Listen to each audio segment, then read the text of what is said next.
Hello बच्चों, कैसे हैं आप सब? बढ़िया एकदम। मैं हूं नवीन वर्मा। स्वागत है आपका आपके प्यारे से चैनल इनक्रेडिबल कीमिया में।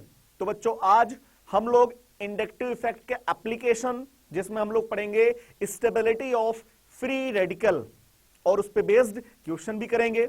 इसके पहले लेक्चर में मैंने आप लोग को बताया था स्टेबिलिटी ऑफ कार्ब एनायन और उस पे बेस्ड क्वेश्चन भी किए थे। सही है ना? तो चलिए बच्चों, आज का टॉपिक मजेदार टॉपिक है, मजा आने वाला। बहुत सिंपल सा टॉपिक है, स्टेबिलिटी ऑफ फ्री रेडिकल। तो बच्चों, सबसे पहले हम लोग ये जानने की कोशिश करें कि फ्री रेडिकल क्या होते हैं। क्या फ्री रेडिकल होते क्या, वो देख लेते हैं। आपको पता है कार्बन की जो कोवैलेंसी होती है बच्चों, वो कितनी होती है? 4। अब मान लीजिए थोड़ी देर के लिए कि कार्बन ने एक एक्स से एक कोवेलेंट बॉन्ड का फॉर्मेशन किया है, और थोड़ी देर के लिए यह भी मान लेते हैं कि कार्बन और एक्स की जो इलेक्ट्रोनेगेटिविटी है वो सेम है। Electronegativity of carbon and electronegativity of hydrogen क्या है? वो सेम है। जो भी है, एक्स के प्लेस पे आप कुछ भी मान सकते हैं। इसके बाद मैंने इसमें सनलाइट पास कराया, या कोई भी पेरोक्साइड ले लीजिए। तो बच्चों, सनलाइट या पेरोक्साइड या टेम्परेचर या फ्री रेडिकल्स, ये सब क्या करते हैं? फ्री रेडिकल का फॉर्मेशन करवाते हैं। मतलब जो बॉन्ड का फ्यूजन करवाते हैं वो होमोलिटिक बॉन्ड फ्यूजन कराते हैं। होमोलिटिक बॉन्ड फ्यूजन कहने का मतलब बच्चों क्या होता है? जो बॉन्ड के अंदर इलेक्ट्रॉन है, 2 इलेक्ट्रॉन, वो इक्वल डिस्ट्रीब्यूशन होता है इलेक्ट्रॉन का। मतलब बॉन्ड बीचों बीच से टूटेगा, एक्स का इलेक्ट्रॉन एक्स को मिल जाएगा और कार्बन का इलेक्ट्रॉन कार्बन को मिल जाएगा। ठीक है, तो कार्बन का जो इलेक्ट्रॉन था वो कार्बन को फिर से मिल गया, बॉन्ड का फ्यूजन हो गया, होमोलिटिक बॉन्ड फ्यूजन हमने करवाया, और इसके बाद कार्बन के ऊपर क्या हुआ? फिर से उसके ऊपर एक इलेक्ट्रॉन मिल गया। तो इसे बोलते हैं फ्री रेडिकल। और आपको पता है बच्चों कि अब कार्बन के पास कितने इलेक्ट्रॉन हैं? 2 इलेक्ट्रॉन इस बॉन्ड में, 2 इलेक्ट्रॉन इस बॉन्ड में, 2 इलेक्ट्रॉन इस बॉन्ड में। कितने हुए? 6, और 1 इलेक्ट्रॉन ये 7 इलेक्ट्रॉन है, 7 इलेक्ट्रॉन। आपको पता है according to octet rule, octet rule ये कहता है कि हर एटम अपने ऑक्टेट को कंप्लीट करने की कोशिश करता है। मतलब अपनी स्टेबिलिटी को गेन करने के लिए ऑक्टेट कंप्लीट करता है। और यहां पे आपको पता है कि कार्बन के पास 7 इलेक्ट्रॉन है, और ऑक्टेट कंप्लीट करने के लिए हमको मिनिमम 8 इलेक्ट्रॉन की रिक्वायर्ड होनी चाहिए आउटर सेल में। तो यहां पे कार्बन के पास कितने इलेक्ट्रॉन है बच्चों? 7 इलेक्ट्रॉन है। इसका मतलब इसकी स्टेबिलिटी क्या हो गया? ये लेस स्टेबल हो गया बच्चों। कैसा हो गया? Less stable. कह सकते हैं क्या ये इलेक्ट्रॉन डिफिशियंट बन गया? इलेक्ट्रॉन डिफिशियंट मॉलिक्यूल है बच्चों। इलेक्ट्रॉन डिफिशियंट मॉलिक्यूल वे मॉलिक्यूल होते हैं जिनको इलेक्ट्रॉन की जरूरत होती है, जिनके पास इलेक्ट्रॉन 8 से कम होते हैं। तो ये इलेक्ट्रॉन डिफिशियंट मॉलिक्यूल है। और मैं बात करूं, ये लेस स्टेबल है। क्यों? क्योंकि इसका ऑक्टेट इनकम्प्लीट है, तो इसे इलेक्ट्रॉन की क्या है? जरूरत। अगर आपको इसकी स्टेबिलिटी बढ़ाना है तो क्या करिए, इसमें वे ग्रुप जोड़ दीजिए इससे जो इसको इलेक्ट्रॉन थोड़ा सा डोनेट करें। मतलब इलेक्ट्रॉन डोनेटिंग ग्रुप। और उसमें भी कौन होते electron donating group? +I series वाले ग्रुप होते बच्चों। ठीक है, तो अगर फ्री रेडिकल से +I सीरीज वाले ग्रुप अगर हम लोग जोड़ेंगे तो इसकी स्टेबिलिटी क्या होगी? बढ़ जाएगी। ये स्टेबिलिटी अपने आप को, अपनी स्टेबिलिटी को क्या कर लेगा? बढ़ा लेगा। लेकिन तब जब इससे आप +I वाला सीरीज जोड़ेंगे। ठीक है, तो किसी भी क्वेश्चंस को सॉल्व करने से पहले, फ्री रेडिकल्स की स्टेबिलिटी देखने से पहले, सबसे पहले हम लोग कुछ पॉइंट्स देखने पड़ेंगे कि जो फ्री रेडिकल है वो किस एटम के ऊपर है, या वहां पे कौन से ग्रुप लगे हैं। ये सब अपना पहली प्रायोरिटी है कि अपन लोग को ये देखना ही पड़ेगा। ठीक है, मान लीजिए एक कार्बन सेचुरेटेड है और एक कार्बन बच्चों अनसेचुरेटेड है। सेचुरेटेड कहने का मतलब कार्बन सिंगल बॉन्ड बनाए हैं। अनसेचुरेटेड कहने का मतलब कार्बन के बीच में मल्टीपल बॉन्ड प्रेजेंट है, लाइक डबल बॉन्ड या ट्रिपल बॉन्ड। अब एक बार सेचुरेटेड कार्बन के ऊपर फ्री रेडिकल लगाइए और एक बार अनसैचुरेटेड कार्बन के ऊपर फ्री रेडिकल लगाइए। तो बच्चों लेस इलेक्ट्रोनेगेटिव एटम के ऊपर पॉजिटिव चार्ज या फ्री रेडिकल कोई दिक्कत नहीं होता, स्टेबिलिटी बहुत ज्यादा कम नहीं होती है। लेकिन अगर आपने मोर इलेक्ट्रोनेगेटिव एटम के ऊपर फ्री रेडिकल या पॉजिटिव चार्ज लगा देंगे तो इसकी स्टेबिलिटी बहुत कम हो जाती है। और आपको पता है अनसैचुरेटेड जो कार्बन होते हैं उनकी इलेक्ट्रोनेगेटिविटी बच्चों बहुत ज्यादा होती है as compare to saturated carbon. जैसे एक बार मैंने कार्बन लिया sp3 हाइब्रिडाइजेशन वाला और एक बार कार्बन मैंने लिया sp2 हाइब्रिडाइजेशन वाला और एक बार कार्बन लिया sp हाइब्रिडाइजेशन वाला। फ्री रेडिकल sp3 कार्बन पे लगाया, फ्री रेडिकल sp2 कार्बन पे लगाया, फ्री रेडिकल sp कार्बन पे लगाया। तो बच्चों sp कार्बन की इलेक्ट्रोनेगेटिविटी ज्यादा होती है और इसके ऊपर अगर फ्री रेडिकल लगा देंगे तो इसकी स्टेबिलिटी बहुत कम हो जाएगी। sp3 की इलेक्ट्रोनेगेटिविटी कम होती है और इसके ऊपर फ्री रेडिकल लगाने से स्टेबिलिटी बहुत ज्यादा कम नहीं होगी। तो इधर से इधर चलने पे इलेक्ट्रोनेगेटिविटी ऑफ कार्बन क्या करेगा, इंक्रीज करेगा, जिससे क्या होगा, स्टेबिलिटी ऑफ फ्री रेडिकल क्या होगा, स्टेबिलिटी ऑफ फ्री रेडिकल क्या होगा बच्चों, डिक्रीज करेगा। मतलब सबसे अच्छा फ्री रेडिकल की स्टेबिलिटी किस पे रहेगा, sp3 कार्बन पे, फिर sp2 कार्बन पे, फिर sp कार्बन पे। तो आपको समझ में आ गया होगा कि कौन से कार्बन पे फ्री रेडिकल ज्यादा स्टेबल होता है। तो बच्चों सैचुरेटेड कार्बन के ऊपर फ्री रेडिकल की स्टेबिलिटी ज्यादा होती है। पहले पॉइंट हम लोग ये देखेंगे। फिर जैसे मान लीजिए एक बार मैंने कार्बन के ऊपर फ्री रेडिकल लगाया, एक बार मैंने नाइट्रोजन के ऊपर फ्री रेडिकल लगाया, एक बार ऑक्सीजन के ऊपर फ्री रेडिकल लगाया। आपको पता है कि पूरे पीरियोडिक टेबल में फ्लोरीन के बाद सेकंड नंबर पे इलेक्ट्रोनेगेटिविटी के मामले में आता है ऑक्सीजन। ऑक्सीजन की इलेक्ट्रोनेगेटिविटी बहुत ज्यादा होती है, सेकंड नंबर पे आता है। तो इधर से इधर चलने पे इलेक्ट्रोनेगेटिविटी ऑफ एटम क्या हो रहा बच्चों, इंक्रीज कर रहा है। तो इलेक्ट्रोनेगेटिविटी बढ़ेगा तो स्टेबिलिटी भी क्या होगा, क्या कर जाएगा, स्टेबिलिटी डिक्रीज कर जाएगा। तो बताइए किस एटम के ऊपर फ्री रेडिकल ज्यादा अच्छा है, कार्बन के ऊपर, फिर नाइट्रोजन के ऊपर, फिर ऑक्सीजन के ऊपर तो बहुत खराब है क्योंकि उसकी इलेक्ट्रोनेगेटिविटी ज्यादा है। ठीक, अब बच्चा बोला सर मान लीजिए हमने जो कार्बन लिया है सभी का हाइब्रिडाइजेशन सेम है और सभी कार्बन एटम है, तो हम लोग किस बेसिस पे देखेंगे। तो वहां पे फिर हम लोग देखेंगे, मान लीजिए सभी के सभी कार्बन एटम हैं, तो वहां पे फिर मैं आप लोग को बताना चाहता हूं कि जो स्टेबिलिटी ऑफ फ्री रेडिकल है, स्टेबिलिटी ऑफ फ्री रेडिकल जो है वहां पे हम लोग देखेंगे इनवर्सली प्रोपोर्शनल होता है चार्ज के। जितना ज्यादा चार्ज रहेगा, समझ पा रहे हो, जितना ज्यादा फ्री रेडिकल्स रहेगा, फ्री रेडिकल के इलेक्ट्रॉन क्लाउड जो भी है जितने कम हो जाएगा, चार्ज जितना ज्यादा उतने कम रहेगा इलेक्ट्रॉन, और इलेक्ट्रॉन कम कटोरा खाली, और कटोरा खाली बच्चों तो उसे ज्यादा से ज्यादा इलेक्ट्रॉन की जरूरत रहेगी, उसकी स्टेबिलिटी उतने कम हो जाएगी। तो चार्ज के इनवर्सली प्रोपोर्शनल होता है। और आपको पता है कि किससे स्टेबिलिटी बढ़ने वाली है, कौन से ग्रुप लगाने से। तो फ्री रेडिकल की जो स्टेबिलिटी होती है वो प्लस आई इफेक्ट वाला ग्रुप अगर लगाएंगे तो स्टेबिलिटी बढ़ेगा, और माइनस आई इफेक्ट वाला ग्रुप अगर लगाएंगे तो स्टेबिलिटी डिक्रीज कर जाएगा। तो stability of free radical directly proportional to plus I effect और inversely proportional to minus I effect. Clear है, सिर्फ यही चीजें अपन लोग देखेंगे क्योंकि ये जो टॉपिक चल रहा है वो सिर्फ और सिर्फ इंडक्टिव इफेक्ट पे बेस्ड क्वेश्चन कराने वाला हूं, इसलिए सिर्फ और सिर्फ इसमें आई इफेक्ट अभी देखेंगे, प्लस आई इफेक्ट और minus I effect. Plus I effect directly, minus I effect के इनवर्सली प्रोपोर्शनल। ओके बच्चों, ठीक है, समझ में आया। सबसे पहले हम लोग पहले यही चेक करते हैं, चार्ज ऑन एटम।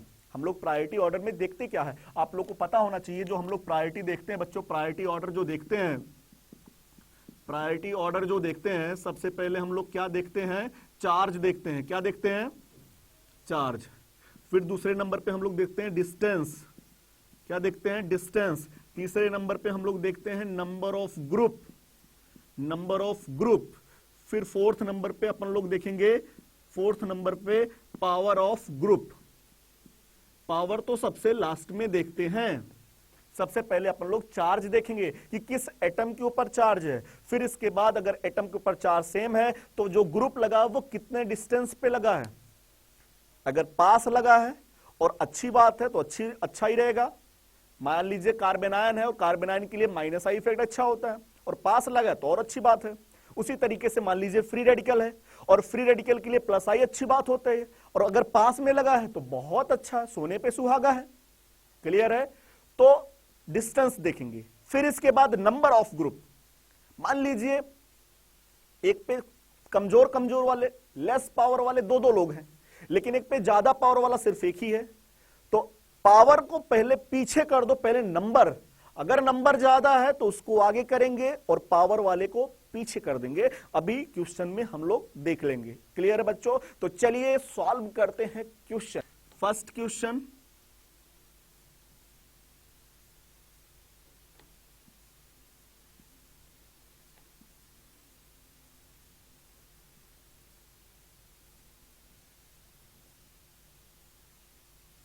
ये देखिएगा बच्चों, फर्स्ट क्वेश्चन मैंने ये कहा कि बताइए इसमें कौन से कंपाउंड की स्टेबिलिटी सबसे ज्यादा है। तो आपको पता है कि जो एल्किल ग्रुप होते हैं, इसमें इस कार्बन के ऊपर सबसे पहले आपको ये देखना है कि किस एटम के ऊपर फ्री रेडिकल लगा है। कार्बन के ऊपर, कार्बन के ऊपर, कार्बन के ऊपर। सभी का हाइब्रिडाइजेशन भी सेम सेम है क्योंकि सबके सब सिंगल बॉन्डेड है। अब यहाँ पे sp3 भी हो सकता है, sp2 भी हो सकता है, वो आप लोग को डिपेंड करता, और इलेक्ट्रॉन स्पीसीज में कैसे हाइब्रिडाइजेशन निकालते हैं वो आप लोग को केमिकल बॉन्डिंग में बताया जाता है। ठीक, आपको पता है जो भी जहां पे फ्री रेडिकल लगे हैं सभी के सभी कार्बन पे हैं और सभी सेम एक ही जैसे कार्बन है। तो आपको यह भी पता है कि एल्किल का क्या लगता है बच्चों, प्लस आई इफेक्ट, और यहां पे आपको दिखाई पड़ रहा है कि 3 प्लस आई इफेक्ट लग रहे हैं। इस मॉलिक्यूल में सिर्फ और सिर्फ +1 आई इफेक्ट लग रहा है, और इसमें 2 प्लस आई इफेक्ट लग रहा है, 2 एल्किल ग्रुप का प्लस आई इफेक्ट लग रहा है। तो आपको पता है कि प्लस आई सीरीज अच्छी बात होती है फ्री रेडिकल के स्टेबिलिटी के लिए। तो बताइए सबसे ज्यादा स्टेबिलिटी किस कंपाउंड की होगी बच्चों? फर्स्ट वाले कंपाउंड की, क्योंकि इसमें 3 प्लस आई इफेक्ट लग रहे हैं। फिर इसके बाद किसकी होगी? 3 की होगी। फिर सबसे कम किसकी स्टेबिलिटी होगी? सेकेंड वाले मॉलिक्यूल की होगी। समझ में आया? चलिए उसी तरीके से सेकेंड क्वेश्चन,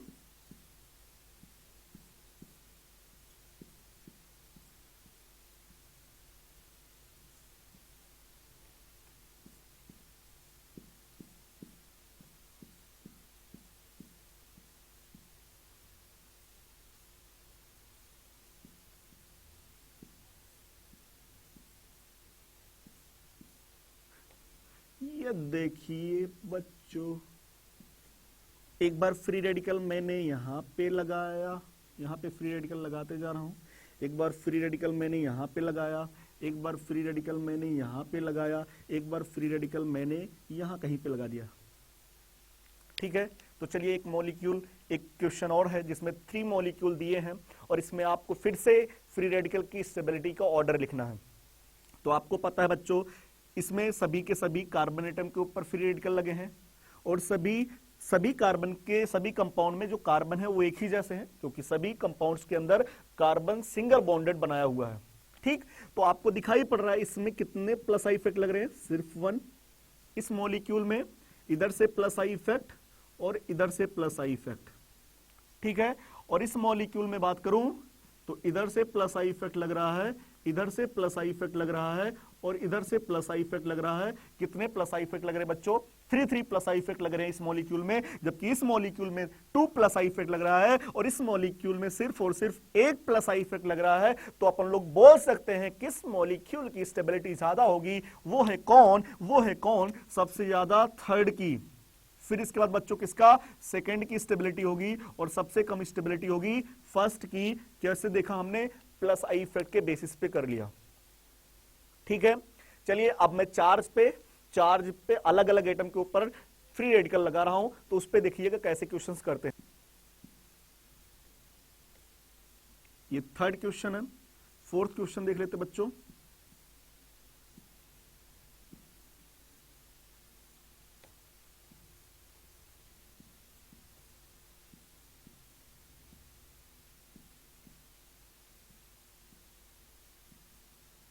ये फोर्थ क्वेश्चन है।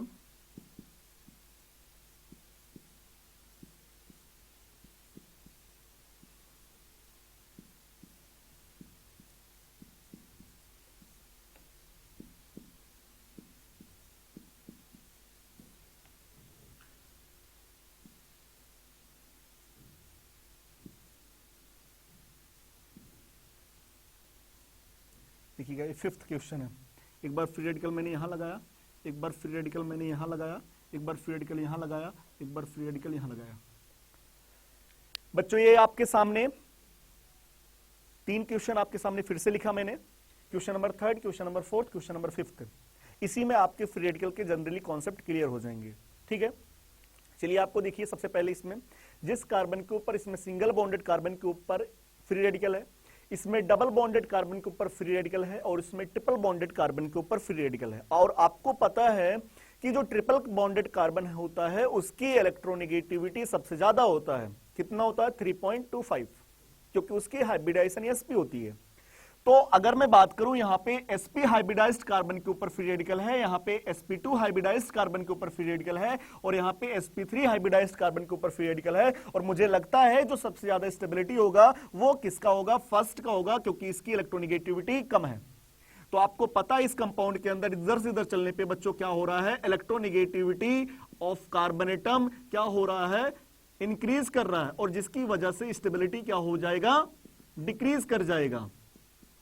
तो सबसे ज्यादा स्टेबिलिटी फर्स्ट कंपाउंड की, फिर इसके बाद सेकंड की, फिर इसके बाद थर्ड की। चलिए इस क्वेश्चन में बात करें, फोर्थ वाले क्वेश्चन में बात करें, तो आपको पता है कि सभी कार्बन के ऊपर फ्री रेडिकल है सभी कंपाउंड्स में, और जितने भी कार्बन हैं सभी कार्बन सिंगल बॉन्डेड हैं। उसी तरीके से सभी मॉलिक्यूल में है। सिर्फ आपको प्लस आई इफेक्ट के बेसिस पे देखना है। इसमें प्लस आई इफेक्ट सिर्फ 1 प्लस आई इफेक्ट लग रहा है, सिर्फ एक। इसमें बच्चों एक इधर से प्लस आई इफेक्ट और एक इधर से प्लस आई इफेक्ट लग रहा है। इसमें भी इधर से प्लस आई इफेक्ट लग रहा है और इधर से प्लस आई इफेक्ट, दो एल्किल का प्लस आई इफेक्ट लग रहा है। और इस मॉलिक्यूल में 3 एल्किल ग्रुप का plus I effect. Plus I effect कहने का मतलब इलेक्ट्रॉन डोनेट कर रहे हैं एल्किल ग्रुप। तो आपको पता चल गया कि इस कंपाउंड की स्टेबिलिटी सबसे ज्यादा है बच्चों, और वो है मुझे लगता है सबसे ज्यादा फोर्थ की, क्योंकि इसमें 3 प्लस आई इफेक्ट लग रहे हैं। तो जो सबसे ज्यादा स्टेबिलिटी होगा वो फोर्थ की होगी। ठीक, फिर इसके बाद अगर हम बात करें इन 3 कंपाउंड में, तो इसमें भी 2i+2 मतलब दो एल्किल ग्रुप का प्लस आई इफेक्ट लग रहा है, और इसमें भी 2 एल्किल ग्रुप का प्लस आई इफेक्ट लग रहा है। तो बच्चा कंफ्यूज किस तरीके से? क्योंकि दो प्लस आई इफेक्ट लग रहे हैं दोनों मॉलिक्यूल में। लेकिन आपको पता है बेटा, जो एल्किल जो मेथिल ग्रुप है, मेथिल का भी क्या लगता है बच्चों? Plus I effect. और आपको पता है यहां से प्लस आई इफेक्ट ग्रुप की जो डिस्टेंस है वो ज्यादा है, क्योंकि बीच में एक कार्बन की गैपिंग है, और जबकि यहां पे जो मेथिल का गैपिंग है वो पास में है। तो आपको पता है जो आई इफेक्ट होता है वो डिस्टेंस पे डिपेंड करता है, और इसमें जो मेथिल का प्लस आई इफेक्ट है वो पास में है। और पास है तो सबसे पहले हम लोग डिस्टेंस ही देखते हैं, चार्ज ऑन एटम के बाद डिस्टेंस देखते हैं। तो यहां पे डिस्टेंस पास में है और प्लस आई इफेक्ट अच्छी बात है, तो इसलिए इसकी स्टेबिलिटी थर्ड की ज्यादा होगी। इसके बाद इसमें सेकंड की, क्योंकि 2 आई इफेक्ट लग रहे हैं, और फर्स्ट में सिर्फ और सिर्फ 1 प्लस आई इफेक्ट लग रहा है, इसलिए इसकी स्टेबिलिटी सबसे कम होगी। तो चलिए बच्चों सॉल्व करते हैं क्वेश्चन नंबर 5, है ना? क्वेश्चन नंबर 4 आप लोग को समझ में आ गया। क्वेश्चन नंबर 5 सॉल्व करते हैं। क्वेश्चन नंबर 5 में आप लोग को पता है कि जो C double bond O group होता है उसका लगता है बच्चों क्या? Minus I effect. इसमें भी C double bond O group का क्या लगेगा? Minus I effect. इसमें भी C double bond O group का क्या लगेगा? Minus I effect. ठीक है, और आपको यह भी पता है कि ये जो मेथिल है इसका क्या लगता है बच्चों? Plus I effect. Plus I effect. यहां पे भी मेथिल का क्या लगेगा? Plus I effect. और यहां पे भी मेथिल का क्या लगेगा? Plus I effect. ठीक, चलिए देखिएगा, आपको पता है कि जो फ्री रेडिकल है बच्चों वो माइनस आई इफेक्ट से जितना ज्यादा दूर रहेगा उसकी स्टेबिलिटी उतना ही ज्यादा होगा। क्या सही है ना? चलिए, आपको पता है, दिखाई पड़ रहा होगा यहां पे जो फ्री रेडिकल और माइनस आई इफेक्ट के बीच में जो डिस्टेंस है वो एक कार्बन की डिस्टेंस है, बीच में एक कार्बन आ गया हम। इसमें इधर से एक कार्बन का और इधर से 2 कार्बन का, है ना। मतलब अगर मैं देखूं तो इधर से डिस्टेंस सबसे ज्यादा आ रहा है और आपको दिखाई पड़ रहा है इस मॉलिक्यूल में जिस कार्बन पे फ्री रेडिकल है उस पे प्लस आई इफेक्ट भी लग रहा है, सपोर्ट कर रहा है प्लस आई इफेक्ट वाला, और एक तरीके से दूरी भी, डिस्टेंस भी ज्यादा है माइनस आई से। इसमें जस्ट बगल में आ गया माइनस आई इफेक्ट के, तो अगर जस्ट बगल में आ जाएगा बच्चों तो स्टेबिलिटी उसकी क्या हो जाएगी, कम। अरे बोलिए, तो यहां पे इसकी स्टेबिलिटी कम हो जाएगी और इसमें इसकी स्टेबिलिटी ज्यादा। ठीक है, चलिए देखते हैं आगे। अब बात करें इसमें, तो just minus I effect group के बगल में अगर ये आ गया तो इसकी स्टेबिलिटी क्या होगी, सबसे कम हो जाएगी, और इस वाले मॉलिक्यूल की स्टेबिलिटी क्या रहेगी, सबसे ज्यादा रहेगी। तो अपन लोग कह सकते हैं कि इस तीनों मॉलिक्यूल में जो स्टेबिलिटी का ऑर्डर होगा सबसे ज्यादा किसकी होगी बच्चों, सेकंड की होगी। फिर क्यों, क्योंकि इस पे प्लस आई इफेक्ट लग रहा है और सबसे दूर है। इसमें मैं बात करूं थोड़ा सा दूर है और इसमें जस्ट एकदम पास आ गया, तो स्टेबिलिटी का जो ऑर्डर होगा सबसे ज्यादा सेकंड का, फिर फर्स्ट का, फिर थर्ड का। समझ में आया, बोलो। तो ठीक है बच्चों, मुझे उम्मीद है आपको ये वीडियो समझ में आएगा।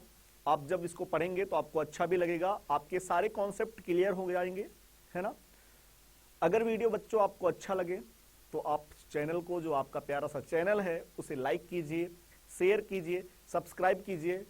अगले वीडियो में आपके सामने मैं लेकर आ रहा हूं comparison of acidic strength. Okay बच्चों, ओके, बाय।